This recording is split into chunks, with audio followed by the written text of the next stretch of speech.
Merida Regionals just finished, which includes the brand new Prismatic Evolutions cards. Unfortunately, we didn't see a whole lot of new cards make a splash inside the set, outside cards such as Badu or Regigigas, but we did see one kind of cool rogue deck pop up with the Sylveon Terapagos deck. It was piloted by Arturo Ortega, and this is the list right here. I'm gonna go ahead and move into this image now. I think this deck is kind of neat because I've always kind of thought that Sylveon EX was kind of good, but this kind of makes use of Crispin and a bunch of other cards that synergize with the same energy set. And since Terapagos and Sylveon already share the Water and Lightning energy, it makes it really easy to blend these identities together. On top of that, the Wellspring Ogerpon, as well as the Raikou V, give you some additional attackers and flexibility that really offer the deck the potential to do quite well. I didn't see how this deck was able to make day 2, and I'm sure with a little bit of refinement and some, maybe better players behind it, definitely not me, they could, take this deck and make it a little bit further. If you guys enjoy the games I'm about to showcase, then leave a like, comment down below, and subscribe. And I will see you guys. Alrighty, a game started. We have a lot of games lined up today. I think there's like 5 games, which is more than I usually play. But I felt like because there's so many individual moving parts of the deck, between like the Sylveon, the Ogerpon, the Raikou, and the Terapagos, I really wanted to highlight a lot of stuff. And, for one of these guys, it took a really long time for me to get their highlight. So it's like, okay. I won't list any names Sylveon, but yeah, I mean, the deck it's definitely interesting. I decided that when I was playing around at first, I was having a better time going second than I was going first. I was initially trying to go first because neither Terapagos can attack turn 1, and Terapagos can't attack going second. So you kind of want to go first for that reason. But also I was like, well, maybe there's a possibility that Sylveon could go ahead and attack, but that's rarely happening going second anyway. So initially I thought you're supposed to go first in the deck, but I just realized, fuck all that. Fuck game the locked, fuck everything. We're just gonna go ahead and set everything up here. I go ahead and set up a pretty neutral board state here. I'm just going to go ahead and set up the Terapagos. This is mostly just going to be a low-cost attacker that can be misweighted into some guys. And if not, it is also has the ability to Crown Opal. And Crown Opal is really strong against decks like, the winning deck Merida that everyone is playing right now. Because it's able to just completely shut down their game plan, they'll these boss orders or iron bundles to get around it. And yeah, they have these tools, but it forces them to use like awkward resources, and depending on the board state, it can be really hard for them to react to it. And even if they end up bossing around that, Terapagos, this is Crown Opal, you'll just be able to set back up again, forcing them into some like bad situations. So that's where I'm at right now. My opponent is able to take the first prize, but that doesn't really matter if we're only going to be trading 2 prizes for this entire match. And he also turns on both my Fezidipity and my Counter Catcher, which will allow me to, further set my board state and get a little bit ahead. And I'm able to Counter Catcher the Mew up, just to kind of rub it in. Here I'm going to try and start charging up a Sylveon on the bench, mostly because it's what I have available, and I can possibly Angelite a bunch of energies away that they use with their electric generators, making them a bit energy drive for the rest of the match. Though, that said, I do think it's probably better for me to just set up another Terapagos if I was able to, so maybe I should like Tera Orb or Nest Ball for the Terapagos instead. Alas. I will also say, throughout these games, I had a pretty big misplay in my deck. For some reason, I only put in 3 Nest Balls, and I put in double 4 Sealstone. I don't even know how that one happened. So, it's funny, because I was playing all these games, it's like, there's no way a double 4 Sealstone is, like, optimal, right? It's like, there's not even, like, a Laminion in here, and then, I realized that the original deck only had 1 forward Sealstone. So if you see 2 of them, that's why. So, my bad. But yeah. Anyways, now that I have my board state online and I have Crown Opal, I've forced my opponent into a bad situation, which could possibly lead to me either up-trading here, or they could just boss orders around it, which is perfectly fine. I'm going to go ahead and lose my Sylveon here, which does suck, mostly because, like, it'd be cool to use it for something, but alas, my opponent isn't going to be anything.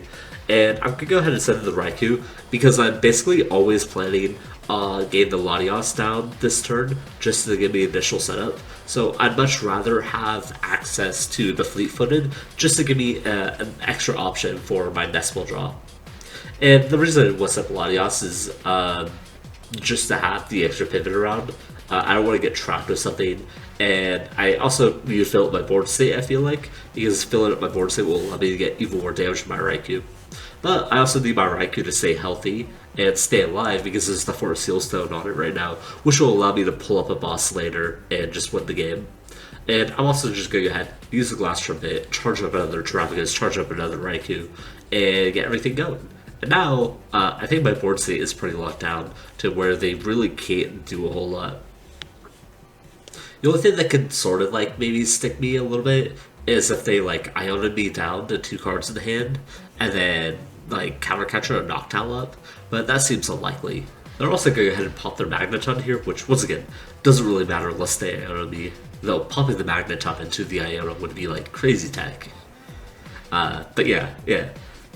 I do think one thing that's really nice about Crown Opal, and I think just nice in general, is that Merida is showing that there's a lot of low to the ground aggro decks that are going to be in the game.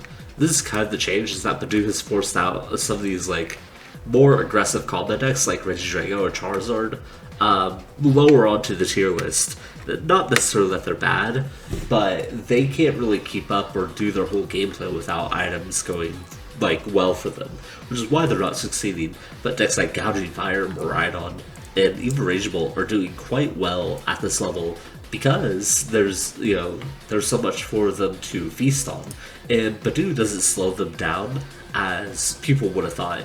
I think people think of these aggro decks as very item heavy, but in reality a lot of them are support heavy. Like if we're just looking at some of the successful archetypes we had previously, like Sado was the big driving force between all of them, which is why I didn't really understand like why people thought Badoo was going to slow the game down, when all it was going to do was kind of take out the cool combos you can do. But yeah, we have all that stuff going on, and we just want to match there. But, as it's going on, I think the fact that people are playing low to the ground basic attackers is really good for stuff like Noivern or Crown Opal, because it gives them such a bigger field to hit into and just hit like dirtier matchups.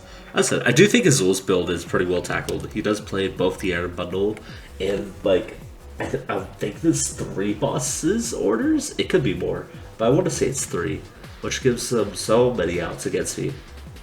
They go ahead and retreat into Charcadet, which I'm not exactly sure why. They might just be like really scared to be able to do something to them.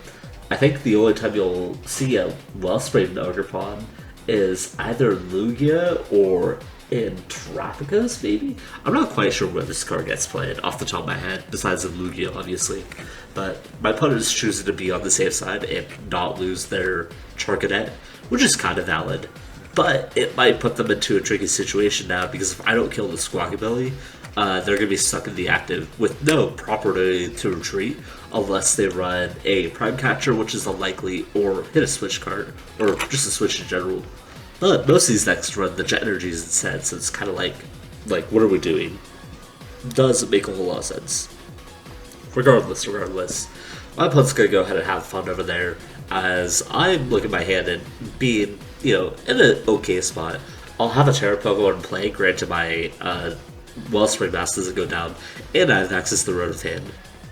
The deck is kind of like ride or die without the fan, so I basically always if I don't hit the fan, I'm almost conceding 100% of the time.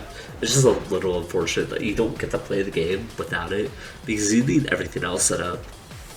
And similar to the Pikachu deck that we're playing before, this does play the super thick line of the 4/4 Hoothoot Noctowl, which I think does make it a little bit more resilient to things like Judge or to Iono, which would try to take the Noctowls out of your hand. It's not perfect, but it's still pretty good. And we have 3 Ultra Balls as well, giving us additional versatility in trying to pull those guys out.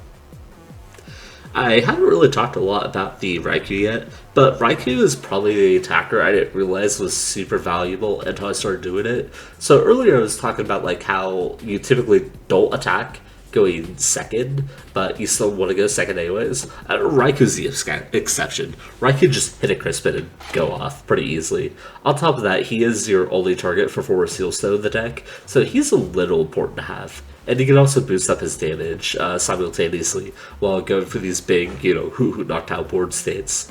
Which is, further exacerbated by the fact that we run a 4-4 line of the Hoothoot and the Noctowl. Here I'm trying to decide what I want to grab and what I want to set up. I believe in my head I want to set up for Angelite this turn, because if I Angelite away both the Center Ledge and the Charcadet, while my opponent has basically no cards in hand, I feel like I'd be in a really good spot for just sweeping the rest of the game. I do also consider maybe the Ultra Ball to set up another Hoothoot, but it's just really not in the cards for me, and I'll just go ahead and take the Angelite instead, because this is going to probably put me pretty far ahead, and if they don't put down a Charcadet this turn, I go ahead and kill the Squawkabilly for 2 prizes, which would be pretty nice, and then other than that, I could possibly find a way to get the, get the Charcadet up, but I didn't need to. My opponent was just going to concede. I do think that's one of the cards I wish I had the most in the deck was a Lumineon, so I would definitely take up the second 4 Seal Stone that I was running for a Lumineon, and stick the 3 Nest Ball maybe. I think there's one game where I was where the hell are my Nest Balls, but it's didn't come up that often, I guess. So I think having a Lumineon would be nice, because it both give you an activator for over a Seal Stone, and also just get you your limited line of supporters, because really your supporter line is really thin. You'll play more than 2 copies of anything, and it's 1 Boss's Orders, 1 Arven, 2 Iono, 2 Crispin. That's so tiny. So I think having access to any of them at a time would be extremely nice, and also pair well with your Pal Pad too. So if you've used your boss already, you can go ahead, Pal Pad the boss's orders back in, and then Lumineon grab it. Yeah, just food for thought there. Anyways, my opponent is playing the fucking Fearow, except for that they forgot to get their fucking Fearow, which means I'm gonna dog the shit out of them. Thankfully, we have the Wellspring Mask already in play, which means that this is just going to be evil. I don't even have to do anything. I can just retreat because I got the Latias already attached to the energy, and use the second attack, which, if you didn't know, you are allowed to use even if you don't have 3 energies attached to it, which is, pretty fucking good. Go ahead and get a free donk there, why not? I think thinking is overrated, actually. But what I was going to say is I really like the Glass Trumpet Terapagos shell. I wish it kind of manifested in Standard a while ago, because I think having access to a bunch of different energies, as well as the second attack, I just really think the second attack is nasty. I've been saying that since literally day 1. But I think it's so good to have, because there's so many matchups that can help you in, even if your first attack is still pretty good against them. And also, I kind of think that Glass Trumpet's just kind of swag. So it's a shame that's taken this long for it to manifest. But I think post-rotation, we might start seeing more Terapagos, Crispin, toolbox style decks arise as we start to lose cards like Double Turbo Energy, which, have made the deck really focus on the first attack for so long, because it's so, hey, you get your energy, you might win the game, essentially. On top of that, you can actually use Crown Opal turn 2 if you build more for it. Granted, I think hitting Crown Opal turn... I meant to say turn 1 going second. Hitting Crown Opal turn 1 going second is very difficult, but also, I've seen Flareon hit their attacks turn 1, and that deck requires even more finessing combo way to go around. But, we do have Radiant Greninja, so it's kind of iffy. My opponent is, getting the nuts over here. They haven't even used their Squawkabilly, and they've already, Haluched my board state down. They have an energy on Regidrago. It's kind of nuts. And they haven't even used their manual attachment yet, so it's okay, all they need is Energy Switch and Fire Energy. They can actually fire off immediately. That's it, they do attach the Grass Energy instead, which does kind of suck. I also don't have a Noctowl in my hand. I don't know what that was about. Did I choose not to grab a Noctowl? I might be stupid. Or they would be. It's one of those 2 options. Anyways, I'm gonna go ahead and just attach to the active. Maybe get a Noctowl or a Tera Crystal here. But unfortunately, we just whiff on that front, so I can't really do much. and now I'm just gonna get bullied by the Regidrago, unfortunately. Really, really tragic. But there's an upside here, and the upside is they're not gonna evolve into the V-Star, which is good for me, but it's still not an overall good position.